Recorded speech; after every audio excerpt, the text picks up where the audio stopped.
Lo lihat Nabi Muhammad SAW aja tuh contohnya itu. Jadi nggak usah di karang-karang ke sono. Kelamaan yang lain kan mau nanya. Ya, udah gitu Pak aja. Haji, kalau misalkan ibunya pas ngelahirin meninggal, bapaknya masih hidup, itu yatim kurung nggak? Iya lu sama gak sama Nabi? Nabi kan enggak. Jadi jangan digiring-giring. Udahlah kalau kita nggak sama udah titik. Jangan. Pak Haji kalau misalkan saya mau sedekah, boleh gak gue sedekah ke keluarga? Nggak boleh. Kok nggak boleh? Itu kewajiban lu sebagai saudara. Jadi kalau sedekah ke yang nggak kenal. Tapi katanya orang-orang saudara dulu. Ya udah lu ikut dia aja, jangan ikut gue. Jadi yang namanya anak, mantu, yang namanya cucu, itu kalau dia anak yatim, itu kewajiban kita sebagai neneknya. Janganlah itu dijadiin sedekah.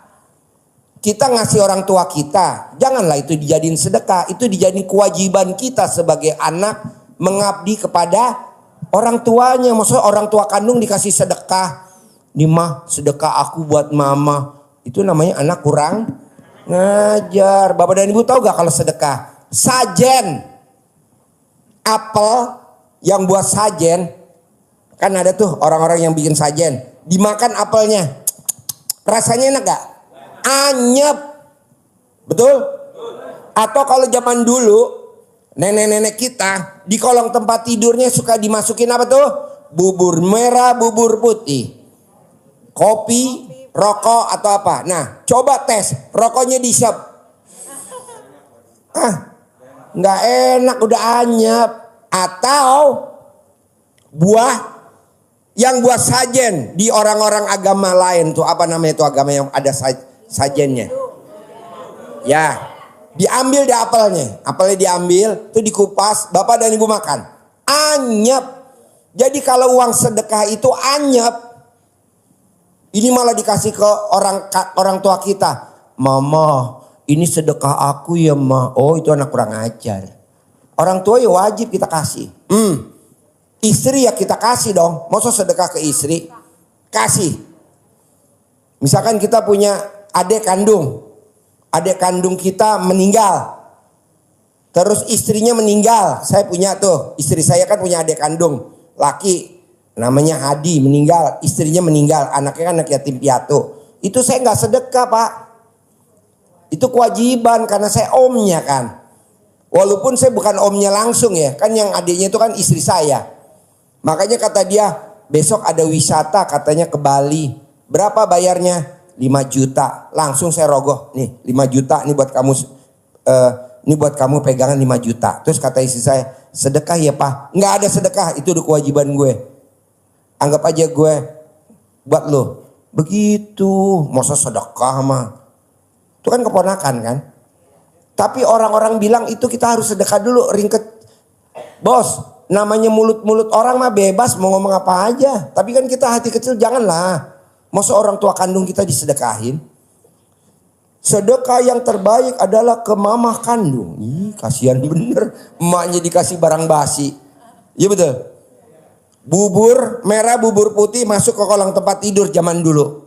Pagi-pagi coba diambil, buburnya dimakan pakai kecap. Gak ada rasanya. Makanya pak, orang kalau kita buka rumah makan Padang atau rumah makan warteg, kalau ada orang yang punya ilmu tingkat tinggi, kayak di RDAY, kita duduk manis aja. Kita cuman lapar kan gak punya duit. Kita cuman duduk aja. Saya isap. Udah kenyang. Pulang gue. Tapi kan namanya nakal. Akhirnya orang yang pada makan di warteg itu kok gak ada rasanya. Karena udah diisap sarinya. Jadi itu tinggal ampasnya aja. Nah, jadi saya mau bapak dan ibu cari anak yatim yang bukan ring kita. Kalau bisa yatim kurung. Kalau bisa yatim umroh. Anak yatim yang udah naik pesawat terbang. Yang udah emang ada. Lah ini RDA banyak. Tiap bulan kita tiap tahun kita berangkatin umroh. Cari anak yatim yang tahajud. Yang anak yatim yang tahajud. Jangan anak yatim yang gak pernah tahajud. Cari bos. Jangan bilang. Saya nggak ada Pak Haji, numpang wifi-nya RDAY, numpang. Kebetulan lu nggak ada kotanya, kota numpang. Saya jauh Pak Haji nggak punya ongkos. Lihat YouTube-nya RDAY. Kalau kan kita tiap malam ada jam 00 tahajud bersama anak yatim live. Live gak? Live. Buka aja YouTube-nya RDAY. RDAY official Haji Dwi Susanto. Klik, kan kelihatan tuh live. Nah Bapak dan Ibu ikutin tuh ijabnya. Setelah itu baru bangun jam 00 senyum mandi pagi tahajud baca Quran. Karena Bapak dan Ibu jauh kan, kalau mesti kesini ongkos-ongkosan kan juga baru kenal RDAY. Udah aja live. Di mana? Di Jember di mana gitu. Jadi saya nggak setuju Bapak dan Ibu. Pak Haji boleh gak aku sedekah ke keponakan aku yatim? Saya nggak setuju. Itu udah kewajiban kita. Tapi kata guru-guru saya itu kita mesti sedekah sama orang dekat. Ya udah ikut guru lo aja, ngapain ikut gue? Jadi gini Pak. Sekarang Bapak berobat ke rumah sakit Cipto Mangunkusumo, RSCM. Tahu gak RSCM? RSCM. Oh goblok. RSCM. Lo goblok dipelihara. RSCM. Kalau zaman dulu kita namanya Sebiset. Rumah sakit Sebiset. Betul? Zaman Belanda namanya rumah sakit Sebiset. RSCM, rumah sakit Cipto Mangunkusumo. Kok RSPAD? Aduh. Itu deket Kenari. Kalau Gatot Subroto Sebang Atrium Senen. Ya, maksudnya gini. Bisa gak Bapak dan Ibu kalau blow on jangan vokal? Aduh. Yang tadinya ibu-ibu udah ngeliat lo, wow si ganteng. Ini pada becek loh alat kelamin lihat lo. Langsung sekarang udah pada rapet. Karena lo blow on nih kelihatan. Udah diem aja jangan vokal-vokal.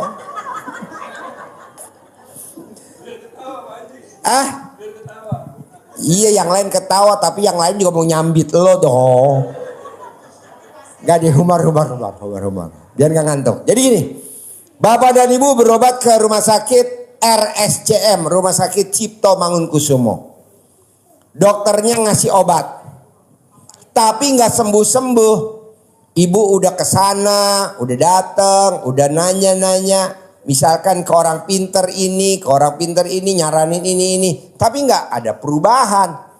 Nah terus Bapak dan Ibu ibarat orang sakit, pindahlah ke rumah sakit RSPAD Gatot Subroto di depan Atrium Senen. Apakah Bapak dan Ibu obat dari dokter Cipto diminum? Enggak. Bapak pasti minum yang obat dari dokter rumah sakit RSPAD. Betul gak? Kalau sampai Bapak dan Ibu minum, terus di RSPAD dapat obat Bapak dan minum, akan terjadi yang namanya overdosis. Jadi kalau Bapak dan Ibu udah ke RDAY, bisa gak yang tempat Ibu datang dulu sebelum ke RDAY, jangan dipraktekin. Misalkan gurunya tahajud jam 3:30. Kalau RDAY kan enggak, jam berapa? Jam 00, tinggalin dong. Kalau di gurunya sana, wudhu terus tahajud. Kalau di RDAY mandi dulu. Ya jangan dikerjain dong, harus mandi. Kalau di guru sana sedekah seikhlasnya. Kalau di RDAY enggak, harus maksa. Karena hajat kita maksa. Ini enggak, hajatnya maksa, sedekahnya seikhlasnya. Ya otomatis terkabulnya seikhlasnya juga deh. Janganlah maksa Bu. Lebih baik saya hari ini nggak makan, uangnya saya mau sedekahin buat sedekah subuh. Lebih baik saya nggak makan, hari ini saya buat sedekah subuh. Mesti begitu. Ini enggak, makannya sehari 3 kali, sedekah subuhnya enggak dikerjain. Janganlah, harus. Tidak ada orang yang sedekah subuh hari Kemis dapat musibah. Nggak ada. Kan itu udah ada sabdanya Nabi. Tidak ada orang yang sedekah hari Jumat besok. Ini sekarang kita udah sedekah buat Jumat besok. Besok Jumat ada musibah. Nggak mungkin ada. Jadi kapan dong sedekahnya Pak Haji? Dari abis asar jam 3 sampai jam 00. Jadi Bapak dan Ibu tidur berselimut dengan sedekah. Kalau di tempat lain di tempat manalah Bapak dan Ibu yang pernah datang berguru, sedekah subuh tuh dikerjain pada saat kita mau berangkat ke masjid atau Bapak dan Ibu pulang masjid. Nggak boleh, harus maju di awal waktu. Walaupun saya yang ngomong bukan kiai, kan saya bukan, saya SD Impres. Jadi banyak yang nentang, ya nggak apa-apa, orang gue nggak pesantren, kan SD Impres, nggak tahu. Sebisanya gue aja, pokoknya gue lihat, oh ya harus di awal waktu. Gue harus tidur berselimut sama sedekah. Saya harus tidur berselimut sama, iya. Ini kan enggak. Jadi Bapak dan Ibu, saya mau paksain sebelum tidur harus sedekah. Kalau nggak sedekah nggak boleh tidur. Kok gitu Pak Haji? Lantas kalau musibah datang lu gimana? Ah ngerogoh deh, langsung gue sedekah aja deh. Begitu. Ya bisa? Haruslah. Maksud sayanya udah keras, Bapak dan Ibu lembek. Harus keras lah. Ya dong. Kalau kita umroh, anak yatim umroh tiap bulan, tiap tahun, maksud Bapak dan Ibu cuman jadi penonton sama cuman nganterin doang sampai bandara. Saya nggak mau, harus ikut terbang. Tapi kan saya nggak punya rumah Pak Haji. Bu, kita nggak ada paksaan rumah. Tapi kan saya nggak punya penghasilan, saya nggak ada paksaan penghasilan. Pokoknya gimana caranya bikin takjub Allah.